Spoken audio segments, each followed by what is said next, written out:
Here are some of the rising stars we've seen in pre-season.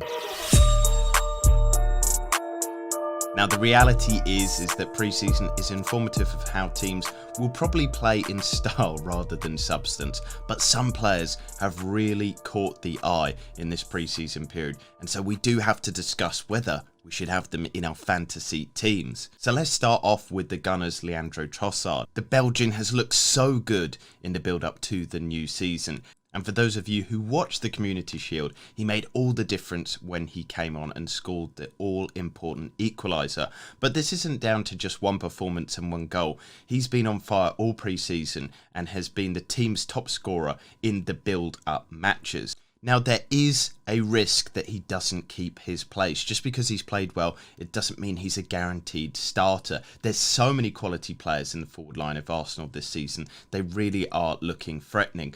But he also does have a high ceiling. We've seen last season how good he is. We've seen that he is a huge contributor to both goals and assists, and he could be leading the Arsenal attack. So there's no guarantees that he could be leading the line of the second best attack from last season. But also, do you really want to miss out on the talent that Trossard has?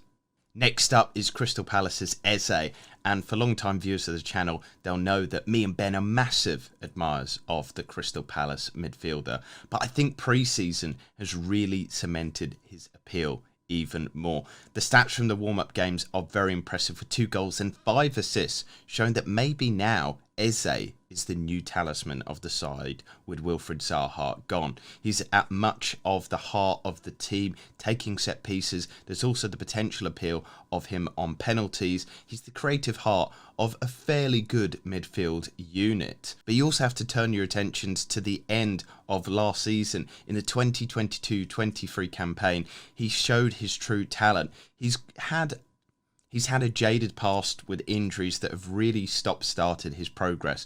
But finally, after getting to full fitness, he ended the campaign so well with the 5th best points output of any player from game week 30 until the end of the season. His phenomenal 7 points per 90 were no fluke as well, as his underlying data shows that he was averaging 0.5 XGI per 90. Roy Hodgson seems to bring out the best in him, and the injury problems of the past are well over, so hopefully we see the best incarnation of Eze yet. Now this one is a massive discussion point, so do get involved in the comments below, because I think Liverpool are really presenting a big conundrum for FPL managers. Who do we go with?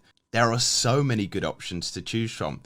Liverpool last season, despite their issues, were one of the best attacks, with the 3rd most goals scored and the 2nd highest XG. So they're already a pretty damn good attack. But then working on the pre-season, their assets have looked to have been scarily good.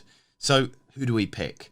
Darwin Núñez has made a case for himself in terms of people's FPL teams with 4 goals in 3 pre-season matches. Diogo Jota has also done this, returning back to his old self with 3 goals and 3 assists. But what adds a bit more confusion to this matter is the fact that Luis Diaz and Cody Gakpo both played more minutes than those two in the pre-season period. So their first 11 is far from settled. But this does bring on to an overall discussion of Liverpool, how the whole team could be much improved this year. Ben and I have talked about this before, but Virgil van Dijk could be back to his best and onto some of the best data of his career, because ACL injury data shows that it takes not 1 season but 2 seasons for a player to really return back to their best after such a huge, awful injury. So we could be seeing Van Dijk back to his best. Adding to this, there's also been some really good transfers to the team, and so the Reds may be able to play their typical Gengen pressing style again this season, as the personnel weren't really cut out for it last season. One final point to end this discussion, and I think, as usual, Mo Salah will punish the naysayers and those who don't have him in their team. He had a stunning end to last season. He had the 2nd most FPL points, reminding people of his world-class credentials. And over the summer, he's looked sharp with 5 assists already for his teammates. We could be seeing Salah. So just be careful. I think Salah has to be in your squads.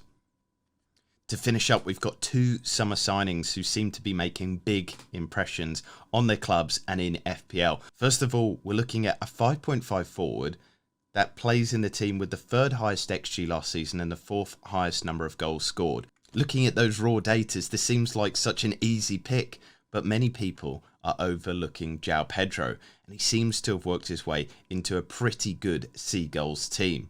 He has the fifth highest minutes for Brighton players in pre-season with 2 goals, 1 assist, and seems to be on penalties. His underlying data from the Championship is also highly impressive, with him overperforming his XG, showing that he has a real quality for finishing. He's an exciting player to watch. He loves to dribble, and also it seems like he is worth rolling the dice on because of those wonderful fixtures that Brighton start the season. Also, if you factor in the fact that he's pretty cheap, he is benchable if he isn't playing all the time, and that his price point means that you can invest in other areas of your squad. To end things off, we talk about Nicolas Jackson from Chelsea. Now, there's a lot of love for Chelsea in the community, which I don't share, but I also think we should discuss about this asset. I'm reluctant to invest at the moment because I just want to see how things are changing at Chelsea, because they were so bad last season and they spent loads of money and they didn't seem to improve at all. And there seems to be some of those problems persisting in the squad. Adding to this, the injury to Nkunku may be removing some of that appeal of Nicolas Jackson, but also that seems to cement his position as he is certain to start. So last season, Chelsea's attack was pretty blunt, with an inability to create, and we don't seem to really have a creative player that has joined the squad. But also, from the little chances that they did create, they didn't put them away. However, looking at Jackson's data, the team have really bought an elite finisher. In the Liga last season, he overperformed his XG by 0.23 goals per 90, which puts his finishing abilities in the top 3% of Europe's top 5 leagues. So they've really got somebody who can put away those chances. This preseason has also seemingly shown that he's integrated well into the squad, with 2 goals scored and 3 assists. So maybe Nicolas Jackson is finally the real deal and the real striker that Chelsea have looked for quite a while.